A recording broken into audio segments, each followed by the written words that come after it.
Karibu. Maafisa polisi nchini Kenya wamewatia mbaroni watu watatu wanaoshukiwa kuhusika katika kisa cha kumrushia kiatu Rais William Ruto alipokuwa akihutubia wananchi katika kaunti ya Migori, kusini magharibi mwa nchi hiyo.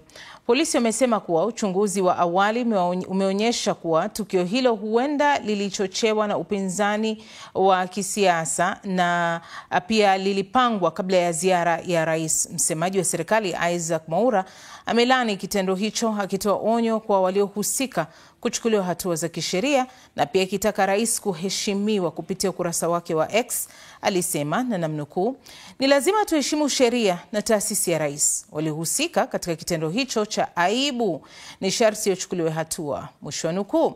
Afisa mkuu wa miradi maalum ya rais Dennis Itumbi pia amesema kuwa huenda kitendo hicho pia kilikuwa cha bahati mbaya, wala mshukiwa hakudhamiria.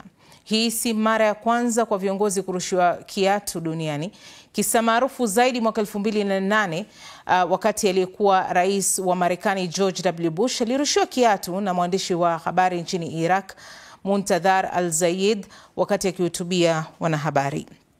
Wa pili ni aliyekuwa waziri mkuu wa China Wen Jiabao mwaka 2009 alirushiwa kiatu na mwanafunzi wa chuo kikuu Martin Janke nchini Uingereza. Mwingine ni aliyekuwa rais wa Pakistan Pervez Musharraf ambaye mwaka 2009 alirushiwa kiatu na watu waliokasirishwa na uongozi wake. Mwaka 2010 aliyekuwa rais wa Sudan Omar al-Bashir alirushiwa kiatu katika mkutano wa Umoja wa Afrika mjini Addis Ababa, Ethiopia. Mwingine ni Hillary Clinton aliyekuwa waziri wa mambo ya nje wa Marekani, alirushiwa kiatu Aprili 2004 akitoa hotuba mjini Las Vegas. Sasa ili kufahamu zaidi, naungana na mchambuzi wa masuala ya usalama George Msamali akiwa hapa Nairobi. Msamali, karibu sana. Tukio hili si la kawaida, umelichukuliaje? Kwa kweli hili tukio si la kawaida.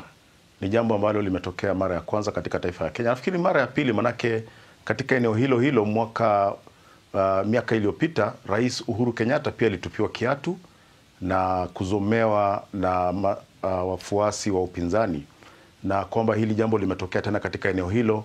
Ni wazi ya kwamba kuna mwanya wa kiusalama kwa viongozi wetu, hasa rais, na jambo la kusikitisha ni kwamba iwapo wale maafisa wa ulinzi wa rais wangechukua hatua ya kuweza kukabiliana na umati huo, basi mambo yangekuwa yameenda mrama.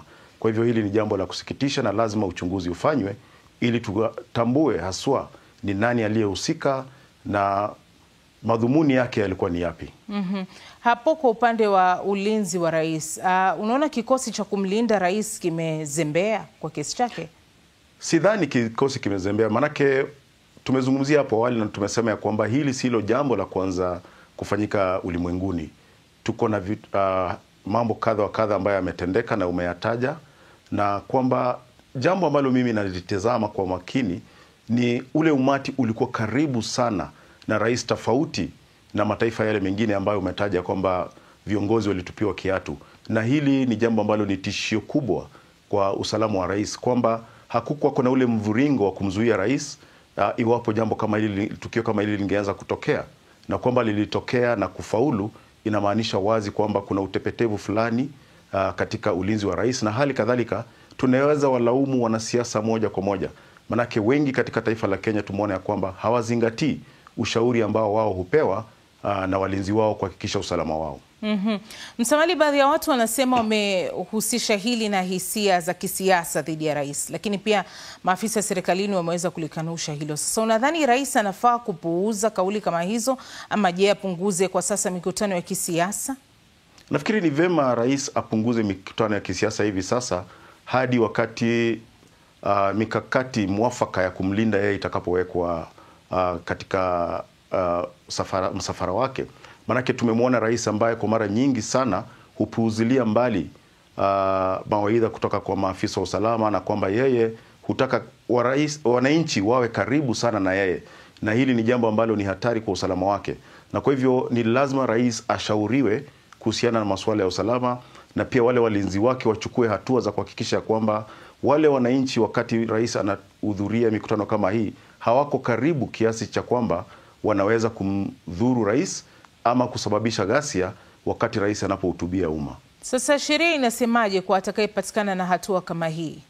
Kwa kweli sheria zipo na ziko katika ile tunaita penal code, ambapo mtu yote ambaye anapatikana amehatarisha maisha ya mtu yoyote, si rais peke yake, kwa tukio ama kutekeleza jambo ambalo si la kawaida na kinyume cha sheria, atafunguliwa mashtaka na kuchukuliwa hatua za kisheria.